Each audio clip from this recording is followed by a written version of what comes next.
Okay, so what is your name? My name is Nicholson. Maiden name is Ince.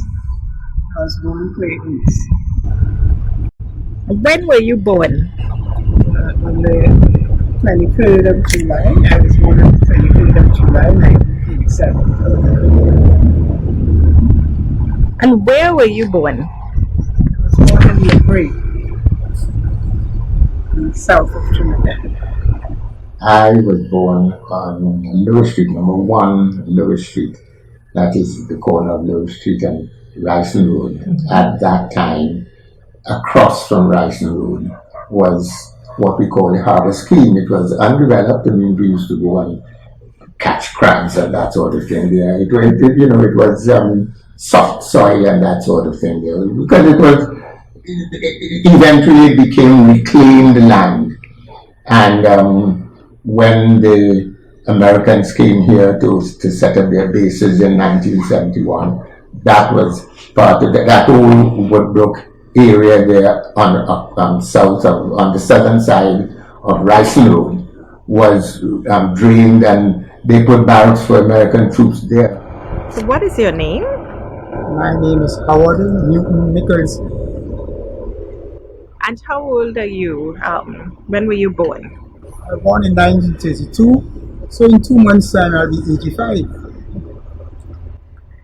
Now tell me, where were you born? Where did you grow up? I was born in Charlottesville, in Tobago, on Manuford, one of the most beautifully landlocked harbors in the world, fishing district, and grew up there until I was 23 years old. Yes, so tell me again, what is your full name? Safferan Balkaransingh. And how old are you? I tell you just now, I'm 65 old. Okay, what year were you born? 1929. Very good. And where did you grow up? In St. James. Oh. So what is your name? Fitzroy, Ethelbert, Thomas. And how old are you? What year, when were you born? Today I am 95. 22nd of April, 1922. That was the date of birth. So 22nd of April, 2017, I'm 95. When you're born? Huh? When were you born? When were you born? How old are you? All age. I'm not age to go up. I went to so the age is going up. But 30 degrees, you're going to have to have doing it. I said, you said yes, look. So 19 now, 8. I look at oh, I'm ready.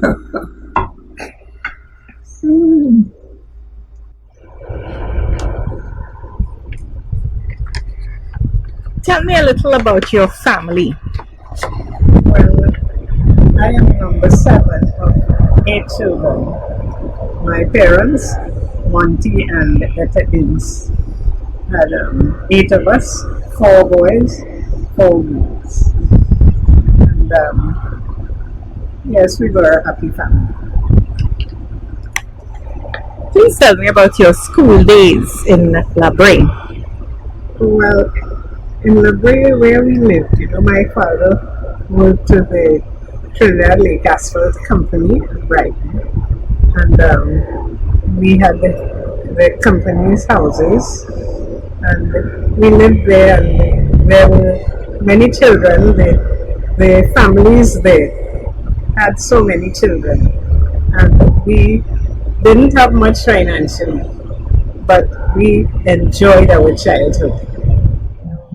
Tell me about your family, like your brothers, sisters. How many were you? Actually, my father was married twice. He had 7 children from his first wife and 7 children from his second wife. um, the time lapse between the death of his first wife and his marriage to his second wife. She was very much younger than he was. That's my mother. And then there were 7 of us, but actually 5 survived. I remember there were 5 of us as a child growing up. And well, there are just 2 of us left now. That is my brother and myself. My eldest sister, she became a musician and that sort. Well, I'm a music teacher, and she was a teacher and then specialized in music.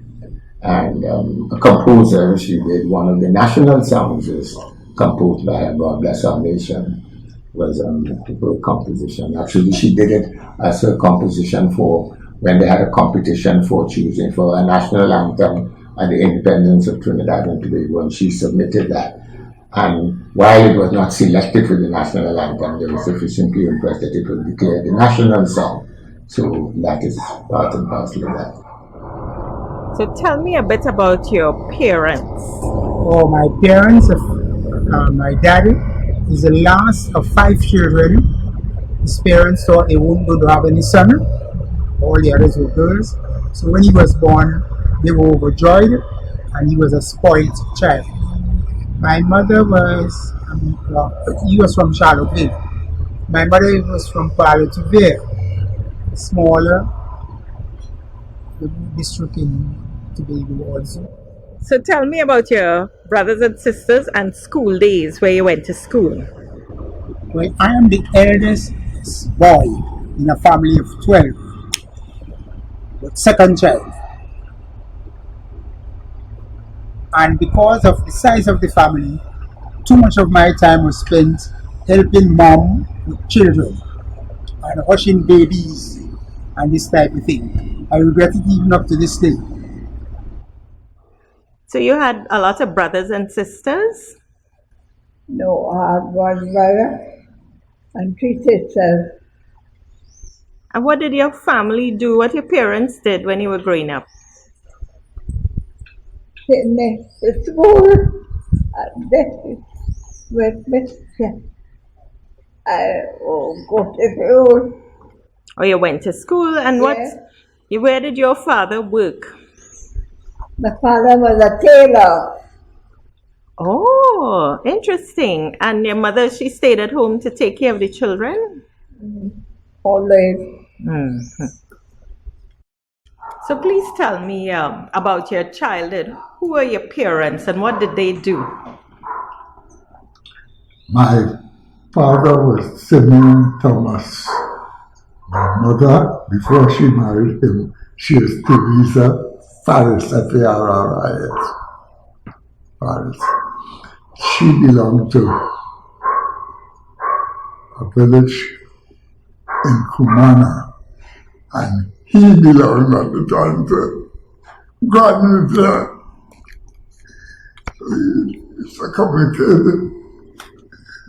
And they're caught in by walking from Granville to Kumana. Sometime at night, give us the story. In those days, there was no electricity. Also, I needed use of smoke. So I used to be walking in the dark sometimes, and the road came. Make a turn here, but there's no light, so he gone up on the bank, come back down, and feel his way through, take until he got to where he was caught in. And they got married, and they lived in Granville. She moved down to his home, mother's home. So I spent my first years in Granville. I remember they were about one. And sometimes I get to skylark a lot and say, I can't always beat them on me. I worried myself with lessons. And one day it turned out that one came first, one came second, I came third. Personally, I didn't see anything wrong with that because I could beat them when I want to beat them. But after the results were read out, my father left the class to get teachers and came, put me on I put on the desk, throw me on the lap, and start to beat me. Licks, I wonder what he beat me for. When he finished, he shot me around and said, never let a girl beat you to death again. And from that day, a girl never beat me to death again. And where you grew up here? Huh? You grew up in Rio Claro? Where you grew up? Born in Fitzroy. Do everything from the Union, confirmation. But it's only now I secret down here say, after you mean to say all here, and some of the building night, some of them they build out, they bring up. That's two friends. Please tell me about your career path and why you chose it. Well, I went to Brighton EC School in the Bray, and I did the college exhibition exam, and I only passed. And I stayed on, and we had the school leaving certificate exam that was 12 plus, and I sat it and I won a teaching bursary, so that I was able to attend Bishop Anstey High School in Port Spain. And from there, I was placed in, I applied and got into the teaching profession. I taught at Princestown Methodist. I taught there for about 9 months, and after my father passed away, we came up north, so that I was transferred to Moulton Methodist School in Port Spain. And after teaching there for almost 2 years, I attended the training college, the Women Teachers Training College. And from there, I went on my teaching career, which I continued until I retired. Well, I left school, that is QRC, and I went into the civil services, we call it then, we call it the public service now, same thing. And as a clerical officer in a clerical establishment. And there I worked in two principal departments, the licensing office, which is connected to the transport department, and then I went to work in the central statistical office. That was a very interesting office. It was a new office that was set up, and they had a lot of very serious people working there.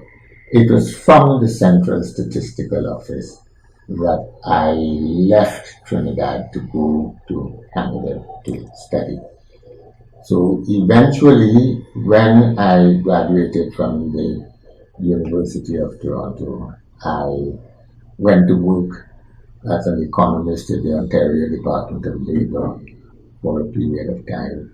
And then I was invited to join, during that period of time, Trinidad and Tobago became independent. And I was invited to join the Foreign Service of Trinidad and Tobago. So I did. Yes. Yeah, and well, while I was in the Foreign Service, I was invited to come into enter politics following the upheaval in the 1970s. So I did join the government and was appointed Minister of Industry and Commerce and Petroleum and Mines, two ministries. That was, I succeeded the former incumbent who held the two portfolios. And I served for the next 17 years in politics in a number of ministries until the 1986 election, when for the first time in its history, the People's National Movement, of which I was a part and member, went down to electoral defeat. And then I became a pupil teacher. That is, we call it the monitorial system. The principal would have seen something in you, and as you did your work well, they train you to be a teacher. If you didn't accept an opportunity like this, it's either you join the police services, or you go into fishing or agriculture. So I held on to what I had, and I took it to pretty high level. And when you were young, what job did you have? I have several jobs. Mm-hmm. Tell me what you used to do. I used to go in market, I used to have a class. Did you sing too? You had a job as a Of singer? course, I sing. Mm-hmm. Tell me where. Huh? Tell me about the singing. I used to sing for money because I used to live in the And where did you sing? Panadol, many places. And they used to give me money, plenty money. Oh, that sounds nice. You want to sing a song for me? Not yet, tomorrow. I'm coming back tomorrow and I want to. I will sing a nice one with you. You hear? I used to sing a lot of then. So, what was your favorite song? I can't remember. Okay. And I was really,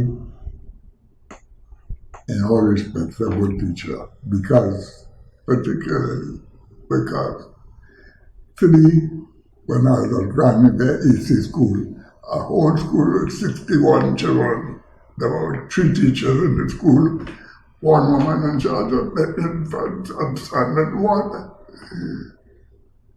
young man in charge of the 2. And to me,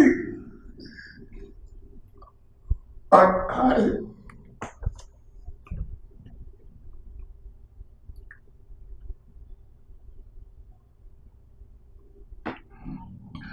in charge of standard 4, 5, and post-primary. And one year, I sent up 6 children for common entrance, and 3 of them were among the top 10 in the country.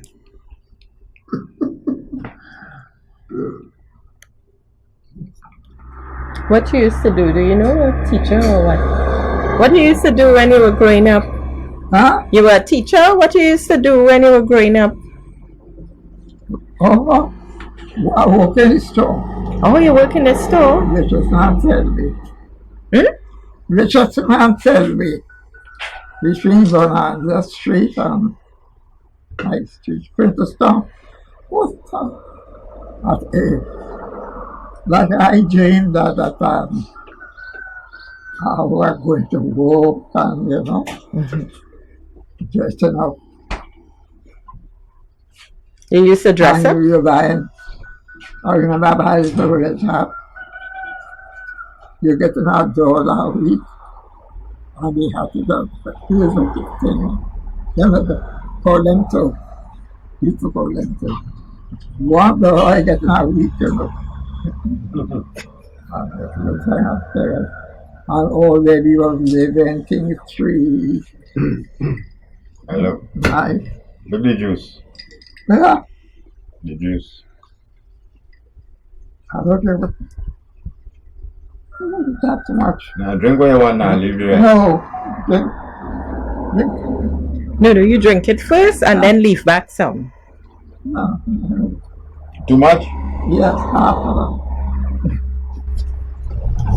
Well, Trinidad today, I feel, a bit sad at the state of affairs in Trinidad today.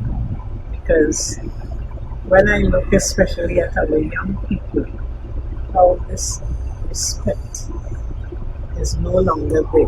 Respect for older ones, and the people as though they don't look out for each other as used to be, long ago. And I think that a lot of people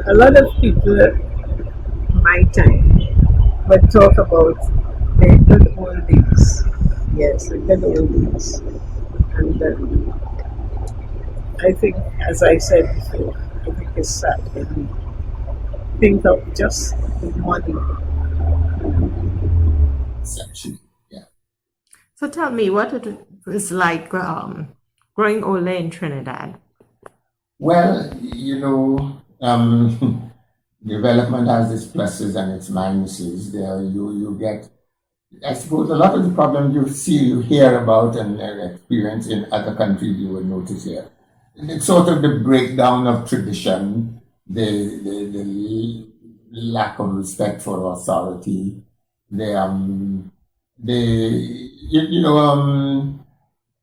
how to put it? I mean, I suppose an older person would say the value system has deteriorated from what he or she would have known growing up. But I mean, this is evolution, and I don't suppose we can quarrel with that. That is the reality. The country today, and having sort of gone through development at a very rapid pace, and with institutions not necessarily strong enough to control excesses, has that the kind of problem that the absence of strong institutions will create in a society. Today is far from what it was years gone by. In the first case, they did find some money, and it appears as though it was not evenly distributed.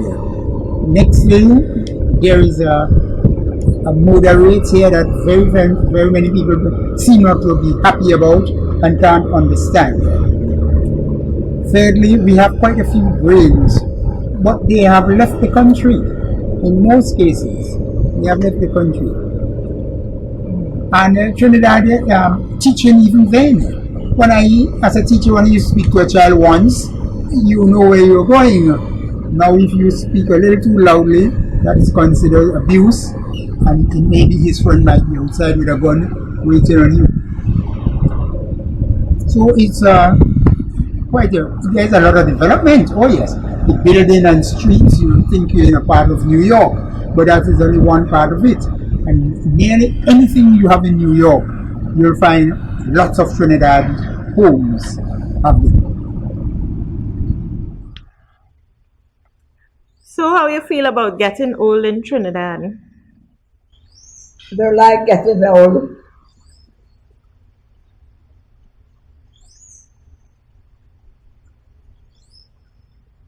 I used to think a lot. Mm-hmm. I know that. It's something from thinking.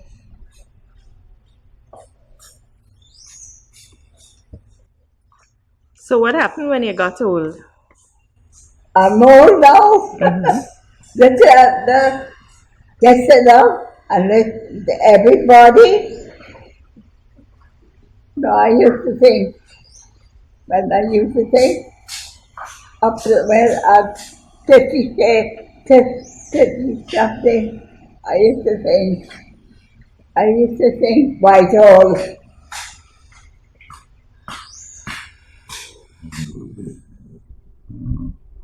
Even the behavior of children in school, they didn't used to talk about this sort of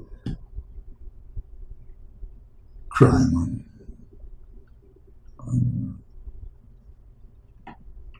misbehavior. And the teachers could have beat children, and they do something else. No, they stop teachers from listening to the children doing what they want.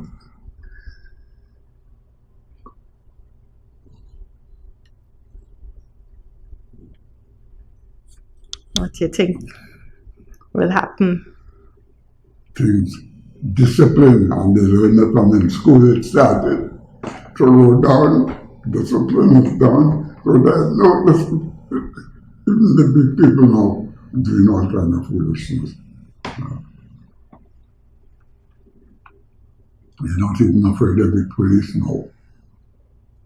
They're killing police and all that.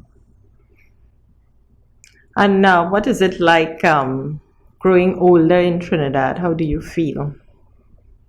Personally, like for the elderly in Trinidad. Any impressions about that? Judging for myself, Mm-hmm. I am fortunate that my 2 children are still alive and doing fairly good jobs. So they are able to shield me from the impact of the society. So I don't feel what's going on outside there. The killing and the shooting and everything will affect me.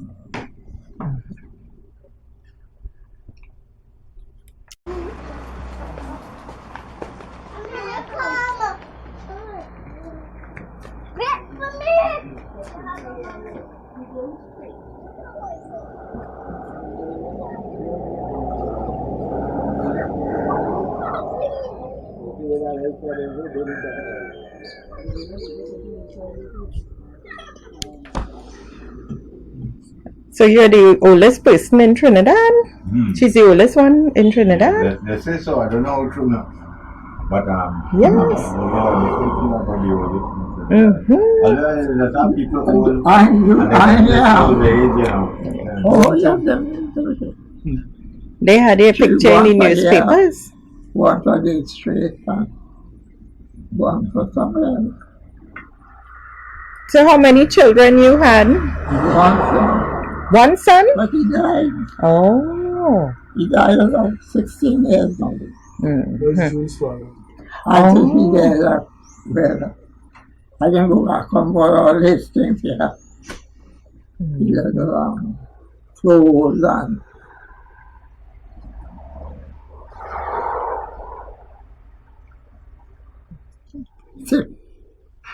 ice cream. I like to say milk. In the night here, I drink a little milk. And something again, I like to sit. But I work hard, you know, and eat food. Nothing, I don't used to be from the family to be in the husband.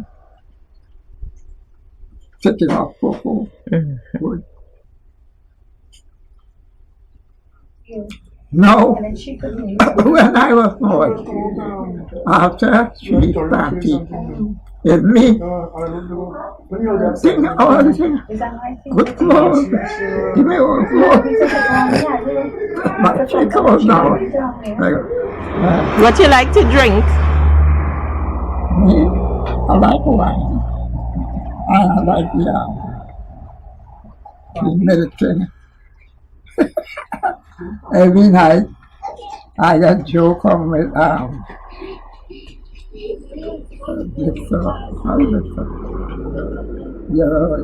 Coco. Show me how the hand is going. Show me. Dance the coco, Dance the coco, let me see. Well, show me with your hand. Show me with your hand. Yes. All right. Yeah.